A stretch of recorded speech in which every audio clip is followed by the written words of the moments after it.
Bonjour à tous, nous sommes le jeudi 18 décembre. Alors, j'ai rien préparé aujourd'hui, j'avais juste envie de passer un petit moment avec vous et de rappeler notre soutien. Et je pense que je ne suis pas la seule avec Nicolas à vouloir soutenir les agriculteurs. On en reparlera après. Je veux faire un retour sur la vidéo d'hier que j'ai supprimée.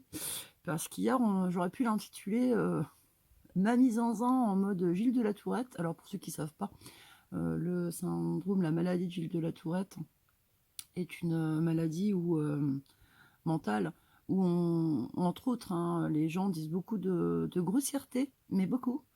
Voilà, ils peuvent cracher aussi par terre, sur les gens, griffer, enfin faire des choses un peu désordonnées comme ça. Or, c'est tout à fait ce que je pense de ma vidéo d'hier, donc c'est pour cela que je l'ai supprimée.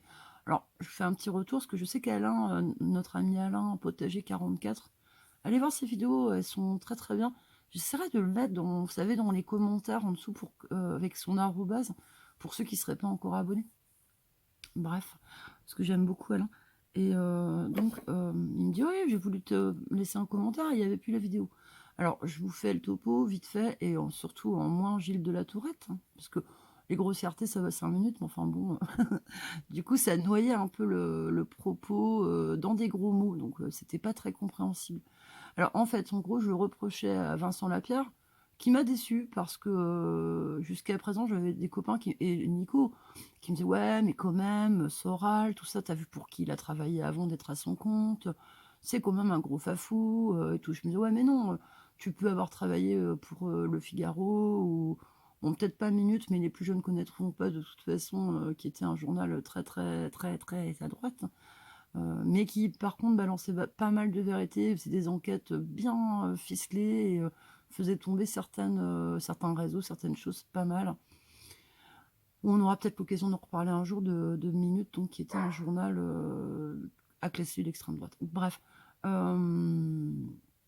Donc mes copains, je défendais tous mes amis ou Nico, je défendais toujours Vincent Lapierre en disant ouais mais non, voilà. Et là, ce truc qui nous a pondu là cette semaine, il me semble, alors, il a invité Jean-Eudes Gana, pour rappel ou pour mémoire. Jean-Eudes Gana est le fondateur en fait d'une association qui a été dissoute. J'ai toujours du mal, comme le fer à dissous. Bon bref, par Darmanin, il me semble maintenant, association qui a été, je crois, classée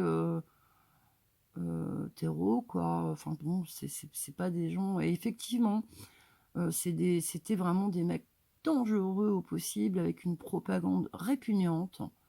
Alors Jean-Eudes Gana est issu d'un milieu bourgeois, ça, il le porte sur lui-même. Comment vous dire? Par exemple, ils avaient dégradé, ça leur a été quand même attribué, un très grand pan du mur de Berlin qui est mis comme une statue, vous savez, il me semble que c'est sur le campus d'Angers, mais je suis pas sûre, parce que des fois ça bouge ces installations-là. Et donc ces petits cons là de l'Alvarium, donc c'est l'association l'Alvarium qui n'existe plus, puisqu'elle était considérée comme dangereuse, et c'est remonté aux plus hautes sphères de l'État. Et là, pour le coup, je trouve que c'était pas une bêtise de dissoudre ce truc-là.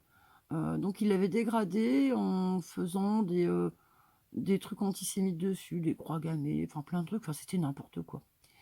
Alors que franchement, je vois pas le rapport entre un morceau du mur de Berlin qui symbolise une certaine liberté tout de même, contre l'oppression communiste, et tout ce mal que les gens ont vécu de l'autre côté du mur, ce rideau de fer qui ne s'arrêtait pas qu'à Berlin, et faire ça, je comprends pas le truc, quoi, je vois pas le truc, bref. Ça, ils ont également se sont rendus coupables et responsables de la destruction, et ça a même arrêté, il me semble, l'assaut d'un bar associatif qui accueillait beaucoup de LGBT, voilà, et de gens marginaux, si on veut aller par là, sur Angers. Ils l'ont fait plusieurs fois, et puis la dernière fois, l'assaut n'est pas remonté. Donc on peut ne pas être d'accord avec LGBT, mais casser pour casser, et puis je vous parle pas des ratonnades aussi.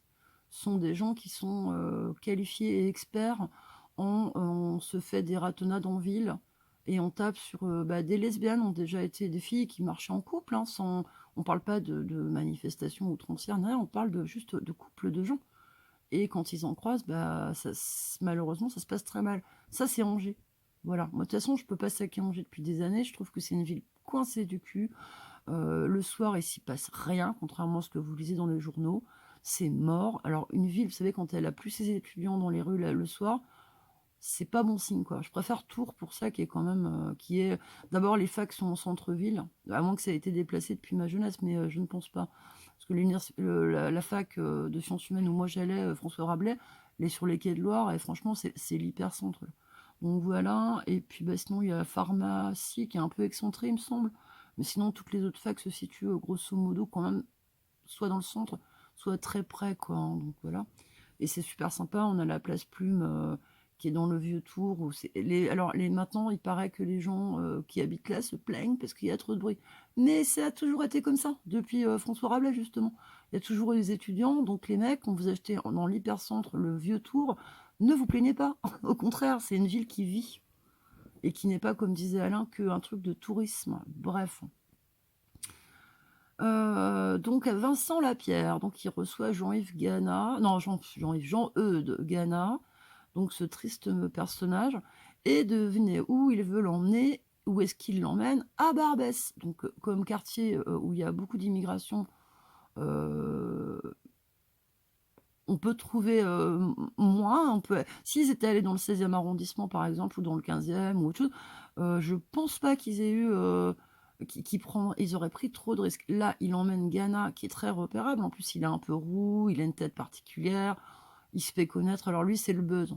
Donc, il était à Segré, son bled natal, il y a quelques semaines. Il a été jugé et condamné parce que, effectivement, il y avait des Afghans apparemment par terre en train de manger devant le Leclerc, il me semble.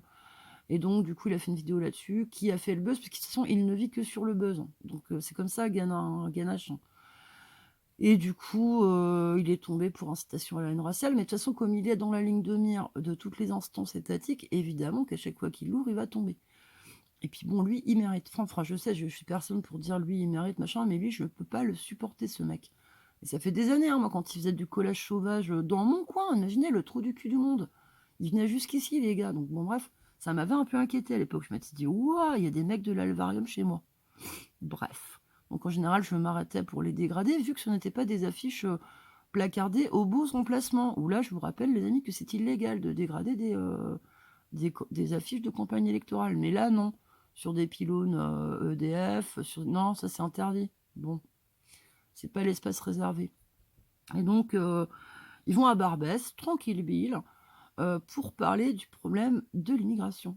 Et en fait, ils tombent sur un Français d'origine algérienne, mais qui est né en France, de mon âge, je dirais la cinquantaine, petite cinquantaine. Et le mec, il se défend hyper bien. Le seul truc que j'ai à lui reprocher, c'est quand il dit en début de vidéo, oui, mais moi, je suis plus français que toi, que vous.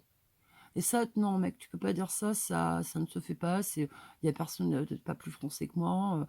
Et je l'ai déjà vécu, moi, cette situation-là, avec des mecs méchants sur les Minguettes, en banlieue lyonnaise, qui m'ont sorti les mêmes conneries en me traitant de fromage blanc et leur carte d'identité, alors que moi, je voulais qu'un truc, c'est pas me faire violer. C'est tout. J'avais 14 ans. Donc ça, je connais ce genre de discours, c'est très agaçant.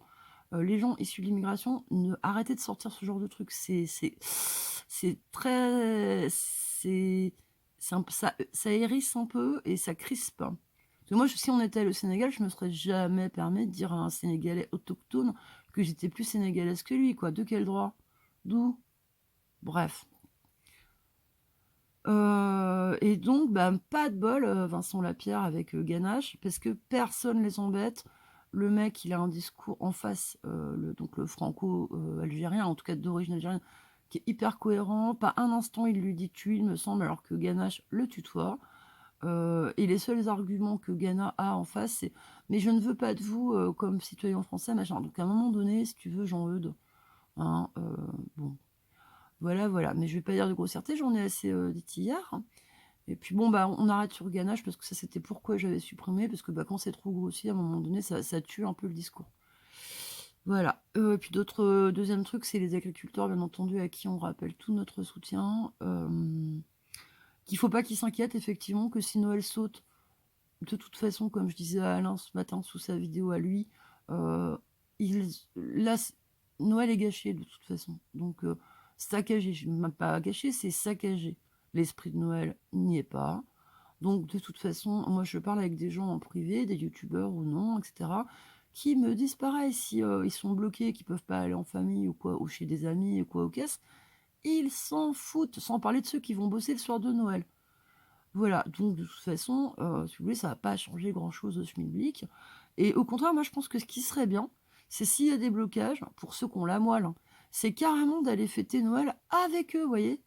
Un grand truc sympa comme ça, je pense. Et peut-être ça inciterait même nos forces de l'ordre à venir boire une coupe de champagne ou de mousseux ou de ce que vous voulez, de champomis ou de jus d'orange, avec les gens, justement, qui soutiendraient les agriculteurs et les agriculteurs. Et puis effectivement, je continue à penser, qu'il faut pas se moi je vous ai parlé de Guillet avec Cocopelli parce que lui, c'est une entreprise. Maintenant, sur tout ce qui est politique, je pense qu'il faut pas, briser l'élan et qu'on s'en fout de la couleur politique. Bon, de toute façon, les agriculteurs sur place, croyez bien que j'ai l'impression qu'ils savent faire la différence entre qui vient pour faire de la récup vraiment, comme Manon Aubry qui s'est fait jeter, mais d'une force, la LFI, là, complètement secouée. Je crois qu'elle est LFI, elle, ouais, c'est une LFI. Voilà, et ça, c'est extraordinaire. Donc, ils savent faire, les gars, faites-leur confiance. Ne vous inquiétez pas, ils voient qui est-ce qui vient leur rendre visite régulièrement et qui est-ce qui est là par opportunisme. Laissez-les faire. Au départ, c'est leur révolte. Voilà. Faut se méfier des paysans. Vous savez qu'il y a des révoltes qui ont commencé comme ça, ou il y a des révoltes que les paysans ont tenté Les Chouans, les Chouans, c'était des paysans. Hein. Et je vous parle pas des Bretons aussi, hein, qui étaient pas mal pour ça, hein, à l'époque de la révolution bidon, là. Et puis autre chose, ah oui, Blanche Gardin qui fait ça. Blanche Gardin, donc c'est une humoriste française, une jeune femme, une quarantaine d'années, qui fait sa romano, bah ouais. Parce qu'en fait, comme elle est tout soutien islamo-gauchiste, en ce moment, là, elle arrête pas, plutôt que de rester à sa place. Hein. Et du coup, vous savez quoi? Je suis pas sûre elle ait prémédité le truc là, mais elle se retrouve en fashionista de qui? De Dieudo, de tous ces mecs-là. Donc je me dis, alors là, la régalade, quoi. Moi, je fais péter le popcorn, les amis, là, parce que Blanche Gardin, en fait, elle, c'est l'islamo-gauchiste de service. Et en fait, t'as tous les fafous d'autour, là, qui viennent lui tourner autour. Ah, tu vois, regarde, bienvenue au club. Et puis, évidemment, elle nous fait sa pleurnicheuse en nous disant, ouais, mais ça a des gros impacts, je suis obligée de rendre mon appartement, j'ai plus de contrat, je suis strikée de partout.